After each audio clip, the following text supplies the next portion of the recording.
Nag-uumapaw sa Pilipinong kultura ang national costume na inirampa ni Atisa Manalo sa preliminary competition ng Miss Universe 2025.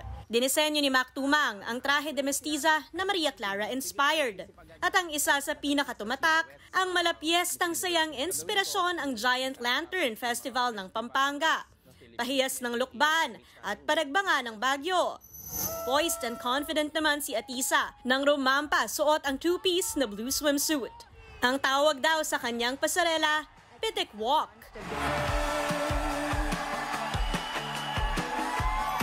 Looking regal naman ang ating pambato nang lumabas sa stage para sa evening gown competition. Powerful pero serene ang kanyang runway walk, suot ang pinktada gown na sumisimbolo sa South Sea Pearl. Pwedeng iboto si Atisa para sa lahat ng categories. I-download lang ang Miss Universe app.